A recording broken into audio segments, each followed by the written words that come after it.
Hello दोस्तों, reunion IAS के YouTube channel पर आपका स्वागत है। आज हम इसलिए आपके सामने हैं क्योंकि अभी आप जानते हैं यूपी पीसीएस प्री और आरओ एआरओ के एग्जाम के लिए जो है प्रयागराज में जो है छात्र आंदोलनरत हैं।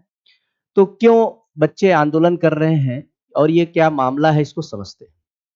जैसा कि आप जानते हैं कि यूपी पीसीएस के द्वारा 5 नवंबर को एक नोटिस जारी किया गया था।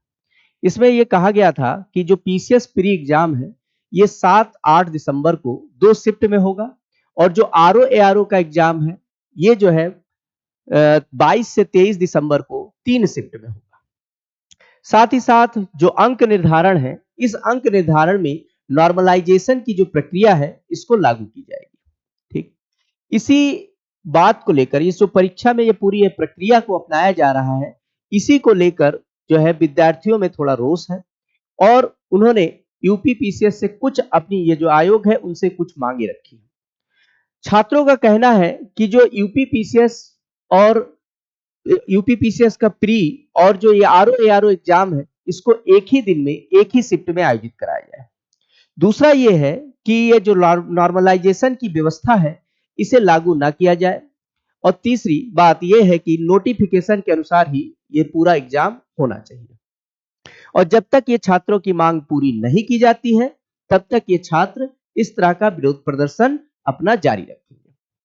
अगर मैं व्यक्तिगत स्तर पर कहूं तो बच्चों के साथ मेरा मानना है कि बच्चों के साथ उचित न्याय किया जाना चाहिए क्योंकि इसमें उनके जीवन या भविष्य से जुड़ा हुआ मुद्दा जो है निहित है, इसलिए आयोग को उचित कदम त्वरित रूप से उठाना चाहिए।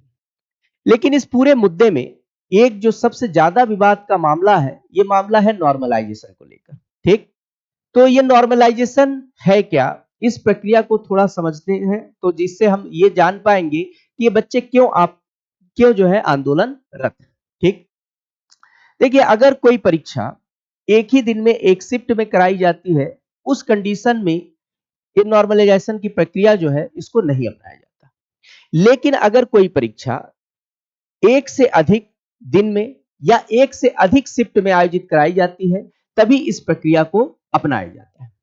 इसका उद्देश्य यह होता है कि जितने भी परीक्षा में शामिल जो अभ्यर्थी हैं इनके अंक को नॉर्मलाइज किया जाए। अर्थात यह है कि एक बराबर सबको एक बराबर पैमाने पर लाया जा सके। ऐसा क्यों किया जाता है? ऐसा इसलिए किया जाता है कि हो सकता है कि मान लीजिए अलग-अलग शिफ्ट में पेपर हो रहा है, तो एक शिफ्ट में पेपर क्या हो, आसान आ जाए, दूसरे शिफ्ट में हो सकता है पेपर कठिन हो जाए। ठीक, या ये भी हो सकता है कि दोनों पेपर कठिन हो लेकिन उनकी जो डिफिकल्टी का लेवल हो वो अलग-अलग पेपर में क्या हो सकता है, अलग-अलग हो सकता है। तो इन सब चीजों के कारण क्या हो सकता है कि कुछ विद्यार्थियों का अंक को क्या किया जा सकता है, घटाया जा सकता है या बढ़ाया जा सकता है। इसीलिए ये सारा विवाद उत्पन्न हुआ। तो ये पूरी जो नॉर्मलाइजेशन की प्रक्रिया है इसको किस तरह से लागू किया जाएगा, इसी बात को थोड़ा सा हम लोग यहाँ पर समझने का प्रयास करते हैं। इसमें क्या किया जाता है, जो शिफ्ट का टॉपर अभ्यर्थी होता है इसके अंक को 100 परसेंटाइल मानकर नॉर्मलाइजेशन किया जाता है। अब इसका कैसे फॉर्मूला होगा, मान लीजिए अगर हमको किसी एक अभ्यर्थी का परसेंटाइल स्कोर निकालना है, इसके लिए शिफ्ट में बैठे उन अभ्यर्थियों की संख्या को शिफ्ट में शामिल कुल अभ्यर्थी की संख्या से भाग देना है जिन्होंने उक्त अभ्यर्थी से कम या बराबर के अंक हासिल किए और इसके बाद जो परिणाम आएगा उसे 100 से गुणा करना होता है और इस परसेंटाइल स्कोर को दशमलव के 6 अंकों तक निकाला जाता है। चलिए अब इसको एक उदाहरण के माध्यम से समझते हैं जिससे आपको बातें आसानी से समझ में आ जाए। मान लीजिए किसी शिफ्ट में 500 अभ्यर्थियों ने क्या की, परीक्षा दी और एक अभ्यर्थी के उसमें 200 में से जो है 150 अंक आए। इस अभ्यर्थी के बराबर या इससे कम पाने वाले अभ्यर्थियों की संख्या जो है 480 है। बाकी के वह 20 अभ्यर्थी हैं जिनके अंक जो है 150 से ज्यादा है। अब क्या किया जाएगा, इन 20 अभ्यर्थियों को इस फॉर्मूले में शामिल नहीं किया जाएगा।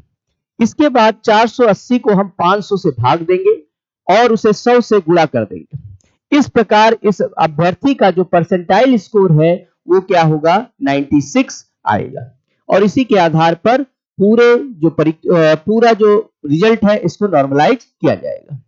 देखिए जो भी है इस मुद्दे पर आयोग की भी अपनी कुछ राय है। आयोग का यह कहना है कि सुप्रीम कोर्ट की ओर से नीट परीक्षा के लिए जो एक कमेटी गठित की गई थी, ठीक है, जिसके अध्यक्ष इसरो के पूर्व अध्यक्ष राधा कृष्णन साहब थे, ठीक है, उन्होंने भी 2 शिफ्ट में परीक्षा आयोजित कराने की अनुशंसा की थी। साथ ही पुलिस भर्ती परीक्षा में भी, जो पुलिस भर्ती परीक्षा थी, ये भी 2 शिफ्टों में आयोजित कराई गई थी। अतः जो है यूपीपीसीएस प्री व आरओ परीक्षा भी 2 या 2 से अधिक शिफ्टों में आयोजित कराई जा सकती है। लेकिन जो भी हो, फिर भी हमें इस पूरे प्रकरण में यह ध्यान रखना चाहिए कि किसी भी पक्ष के साथ अन्याय ना हो और इसका एक उचित हल निकाला जाए। रीयूनियन आईएएस पर इस प्रकार की निरंतर जानकारी व अध्ययन सामग्री के लिए आप इसे लाइक व सब्सक्राइब करें, बेल आइकन को भी दबाएं, जिससे कि जो भी नई वीडियो हमारे चैनल पर अपलोड किया जाए उसका आप नोटिफिकेशन जो है पहले ही प्राप्त कर सके। इसके अतिरिक्त हमारा एक ऐप भी है, रीयूनियन लर्निंग ऐप। इसको भी आप डाउनलोड कर सकते हैं, जहां पर आपको यूपीपीसीएस और यूपीएससी से संबंधित समस्त सामग्री प्राप्त कर सकते हैं।